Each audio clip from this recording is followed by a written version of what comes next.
Hello guys, मैं हूँ भावना सिंगरोली और आपको पढ़ा रही हूँ एमपीटेड वर्ग 1। ठीक है, अपन स्टार्ट करेंगे 15 जो उसमें 1 2 3 4 से दिया है ना, तो अपन पढ़ेंगे कहाँ से 15वें से पढ़ेंगे, जो इसका सिलेबस के अकॉर्डिंग। ठीक है, तो जैसे 15 में क्या क्या है, डिफरेंशिएशन एंड इंटीग्रेशन। आपको दिख रहा है सिलेबस पूरा, डिफरेंशिएशन एंड इंटीग्रेशन। इसमें क्या है, फंक्शन, लिमिट एंड कंटिन्यूटी। ठीक है, तो आज का टॉपिक हमारा क्या है, फंक्शन। फंक्शन क्या होता है, और इससे जुड़े हुए क्वेश्चन भी सारे मैं करवाऊंगी आपको, और आपको क्वेश्चन करने के लिए भी दूंगी। आप ट्राई करके देखना, जो नहीं आए आप कमेंट सेक्शन में मुझे बता सकते हो, और आप मेरे चैनल को सब्सक्राइब करना ना भूलें। चलिए तो स्टार्ट करते हैं। फंक्शन, फंक्शन क्या होता है, देखिए फंक्शन क्या होता है, जैसे हमारे पास क्या है, दो सेट हैं A and B two non empty set. Non empty set का मतलब क्या होता है कि जिनमें कुछ भी एलिमेंट ना हो, उनको बोलते हैं नॉन एम्प्टी सेट। तो हमारे पास दो सेट होने चाहिए ए एंड बी, किस तरीके से, जो खाली नहीं होने चाहिए। A function from A to B. ठीक है, तो फंक्शन क्या होता है, जो ए टू बी होता है, ए टू बी होता है। ठीक है, तो वो कुछ कंडीशन को सेटिस्फाई करता है, तो उसको अपन क्या बोलते हैं, फंक्शन बोलते हैं। जैसे फॉर एग्जांपल आप देखिए कि all the element of A are related to the element of B. All element of A are related to B, यानी कोई भी एलिमेंट जो है ए का वो नहीं रहना चाहिए। ठीक है, और दूसरा क्या, number of element A is related to more than one element of B, यानी number of element A is related to more than one element of B, यानी ए का जितने भी एलिमेंट है वो एक एलिमेंट जो है बी के किसी भी एलिमेंट से, मोर देन वन एलिमेंट से रिलेटेड हो सकता है ए का, बट बी का मोर देन ए से नहीं होना चाहिए। जिस तरीके से, जैसे यदि हमने देखो यहाँ पर किसी भी फंक्शन, जैसे हमारे पास 2x है, 2x है, इसमें यदि आप वैल्यू रखोगे 1 रखोगे तो आपको वैल्यू मिलेगी 2, और 2 रखोगे तो 4 मिलेगी, 3 रखोगे तो 6 मिलेगी। इसका मतलब क्या है कि अलग अलग नंबर रखने पर अलग अलग वैल्यू मिल रही है। इसका मतलब ये नहीं कि आपने एक वैल्यू रखी और उस पर दो अलग अलग वैल्यू मिल जाए। ठीक है, तो वो फंक्शन नहीं होगा। इसका मतलब फंक्शन यदि आपको चेक करना हो तो यहाँ के जो एलिमेंट है वो सेम नहीं मिलना चाहिए कभी भी आपको। यदि ये सेम मिलेंगे तो ये फंक्शन नहीं होगा। ठीक है, तो ये फंक्शन है क्योंकि यहाँ पे जो एलिमेंट है वो अलग अलग एलिमेंट जो है अलग अलग इमेजेस के साथ आ रहे हैं। ठीक है, तो नंबर तो ये दो कंडीशन आपकी फुलफिल करेगा तो उसको क्या बोलेंगे, फंक्शन बोलेंगे। ठीक है, अब फंक्शन में मेन जो मेजर पार्ट होता है, अभी तक आपने जितने भी क्वेश्चन आए होंगे एग्जाम में, पीजीटी के एग्जाम में, वर्ग 1 में, तो उसमें क्या पूछते हैं आपसे, रेंज या डोमेन। ठीक है, तो रेंज क्या होती है, डोमेन क्या होता है। सबसे पहले तो देखो डोमेन क्या होता है, जितने भी एलिमेंट आप ए में होते हैं, ठीक है, जितने भी एलिमेंट ए में होते हैं उन सभी को आप क्या बोलते हो, डोमेन बोलते हो। ठीक है, और जितने भी एलिमेंट जो होते हैं बी में होते हैं उसको बोलते हैं हम कोडोमेन। ठीक है, ए में जितने होते हैं उसको डोमेन बोलते हैं, और बी में जितने एलिमेंट होते हैं उसको क्या बोलते हैं, कोडोमेन बोलते हैं। अब आता है रेंज। रेंज क्या होता है, image of all A to B value Y for which X is defined. क्या लिखा हुआ है, image of all A to B, यानी देख फॉर एग्जाम्पल जैसे ये आपके पास दो सेट है और यहाँ से एक एलिमेंट इससे मिल रहा है, दूसरा इससे मिल रहा है, इस तरीके से इसकी कुछ ना इमेज ये है, इसकी इमेज ये है, इस तरीके से। ठीक है, तो ये इसकी इमेज इसकी इमेज ये है, इसकी इमेज ये है, इस तरीके से इसकी इमेज ये है, और मान लो ये रह गया आपका। तो ये जितने भी एलिमेंट जो है इससे इमेज बना रहे हैं, प्री इमेज बना रहे हैं, उन्हीं को अपन क्या बोलते हैं, रेंज बोलते हैं। यानी इन तीनों का सेट जो बनाएगा वो क्या बनाएगा, रेंज बनाएगा। ठीक है, तो इसको बोलते हैं रेंज। तो वैल्यू, इसीलिए दूसरी लैंग्वेज में भी क्या लिखा हुआ है, value of Y for which X is defined, यानी वैल्यू ऑफ वाई, यानी जो यहाँ पे वाई सेट में जितने भी एलिमेंट होंगे उसके लिए कोई ना कोई एक्स यहाँ पे डिफाइंड होगा, वही क्या होगा, आपका रेंज होगा। ठीक है, वही वाई आपके रेंज होंगे। अब फॉर एग्जांपल कुछ क्वेश्चन जो मैंने यहाँ पे सॉल्व किए हैं, आप देखिए किस तरीके से रेंज हम निकालते हैं। जैसे कोई आपको दिया हो, कोई भी रूट वाला क्वेश्चन दिया हो, ठीक है, तो रूट वाले क्वेश्चन में किस तरीके से निकालते हैं आप देखिए। रूट वाले क्वेश्चन में निकालने के लिए आपको क्या करना पड़ेगा, रूट दिया हुआ है आपको, तो देखो रूट वाले में क्या होता है, कभी भी रूट के अंदर वाला जो वैल्यू जो फंक्शन रहता है या जो भी कुछ है आपके पास, वो कभी भी जीरो से बड़ा यानी जीरो से बड़ा होता है हमेशा, और यानी रूट के अंदर कभी भी नेगेटिव वैल्यू नहीं होनी चाहिए। तो इसीलिए यहाँ पे लिखा हुआ है ग्रेटर देन और इक्वल टू 4। अब ग्रेटर देन इक्वल टू 4 क्यों लिखा हुआ है, क्योंकि देखो यदि यहाँ पे अपन ने 0 ले लिया तो ये उधर जाएगा तो -4 से बड़ा होना चाहिए, तो ये तो रॉन्ग हो जाएगा, इसीलिए हमने 4 लिया ताकि 4 से 4 कैंसिल हो जाएगा यहाँ पर, और आपका 0 से बड़ा रहेगा x। इस तरीके से अपन वैल्यू को डिफाइन करते हैं। तो यहाँ पे अपन ने 4 लिया हुआ है। अब यहाँ से देखो स्क्वायर, दोनों बोथ साइड स्क्वायरिंग कर दी तो यहाँ से कितना आ गया है, 2 आ गया है, ठीक है। तो यही फंक्शन था हमारा, तो रेंज हमारी क्या निकल के आई, 2, यानी क्योंकि ये फंक्शन 2 से बड़ा होना चाहिए, 2 टू इन्फिनिटी। रूट वाला फंक्शन कभी भी आपका 0 से यानी नेगेटिव नहीं होता है, कभी भी आपको रूट में दिया हो तो उसका रेंज हमेशा पॉजिटिव ही आएगा, नेगेटिव नहीं आ सकता है, ठीक है।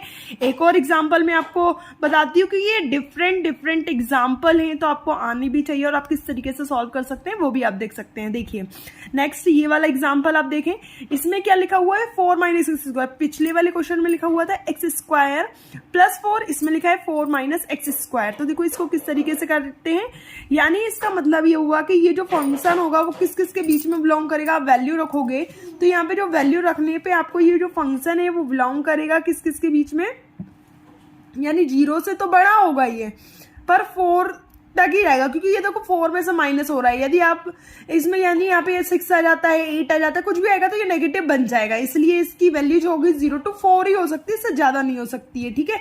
तो हमने क्या किया अब इस अंदर वाले की, ठीक है, तो हमने फिर वो साइड इस दोनों साइड अपनी स्क्वायरिंग की, स्क्वायरिंग करने पे 4 का स्क्वायर कितना आ जाता है, 2 आ जाता है, और 0 का 0 ही रहता है, तो इसका मतलब इसकी रेंज आएगी 0 to 2, ठीक है। ये आपकी 0 to 2 रेंज आ गई। ऐसे ही आप यदि देखो रूट एक्स का देखेंगे तो रूट एक्स की वैल्यू भी आपकी किससे 0 से तो बड़ी होगी, तो 0 to इन्फिनिटी, इन्फिनिटी किसी की रेंज हो ही नहीं सकती, इसलिए वहां पे हमेशा ओपन इंटरवल आता है। इंटरवल तो आप सभी को पता ही होंगे, आप पीजीटी का एग्जाम देने जा रहे हो। अब फॉर एग्जाम्पल, अब इस तरीके से यदि कोई फंक्शन आपको रेशनल नंबर में दिया हो, जैसे इसमें दिया हुआ है रेशनल नंबर में, तो जब आपको रेशनल नंबर में दिया तो कैसे निकालते हैं, तो रेशनल नंबर में दिया है, आपने क्या किया, यहाँ से मल्टीप्लीकेशन कर लिया। मल्टीप्लीकेशन करने पर जहां से देखो यहाँ से आपका एक्स स्क्वायर कॉमन आ रहा था, यहाँ से एक्स है, यहाँ पे वाई, यानी ये एक क्वाड्रेटिक इक्वेशन बन गई in terms of x square, है ना।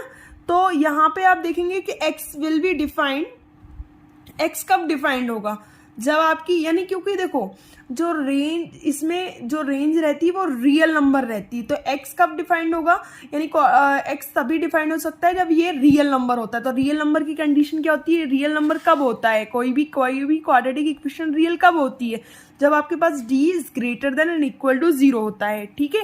तो आपने d greater than equal to 0 लिख लिया यहाँ पर। अब d कैसे निकालते हैं हम, v स्क्वायर, b की वैल्यू है आपके पास 4y प्लस 1 का होल स्क्वायर माइनस यहाँ पे 4 इंटू a और b, तो 4 यानी होल स्क्वायर हो जाएगा, greater than equal to 0। Solve किया, इसको सॉल्व करने के बाद हमारे पास ये इक्वेशन बनी, इस इक्वेशन को अपन ने ब्रेक किया, तो यहाँ से अपन पहुंचे अब यहाँ तक। फिर इसके बाद देखो यहाँ पे नेगेटिव साइन आ रहा था, तो यहाँ से अपन ने कॉमन लिया, पर देखो यहाँ पर कॉमन लेके ऐसा नहीं, इक्वल टू में अपन डायरेक्टली भेज देते तो कोई फर्क नहीं पड़ता, पर जब ग्रेटर देन इक्वल टू रहता है तो माइनस का साइन डायरेक्टली उधर नहीं भेज सकते, ये साइन जब अपन उधर भेजते हैं तो ये साइन चेंज हो जाता है, ग्रेटर देन का क्या हो जाता है, इक्वल टू हो जाता है। तो यहाँ से इसका मतलब ये हुआ।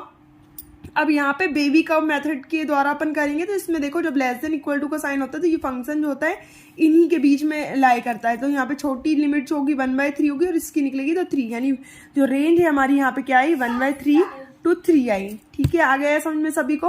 अब इसी टाइप का आप दूसरा क्वेश्चन देखेंगे कि जहां पे जैसे इसमें देखो अभी इसका फैक्टराइज नहीं बन रहा था, बन तो रहा था, नीचे वाले का बन रहा था पर ऊपर वाले का नहीं बन रहा था, ना ही ये कटता।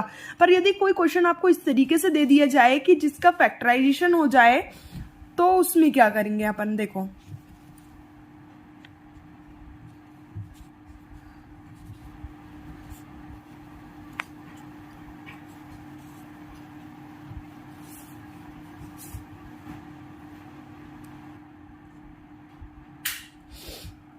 फिर उसमें क्या करेंगे, जैसे ये वाला क्वेश्चन था, इसका फैक्टराइजेशन किया हमने तो क्या आया यहाँ पर x-2 और x-3 और इसका ये आया, ये कैंसिल हो गया। कैंसिल होने पे हमारे पास एक नया फंक्शन बन गया।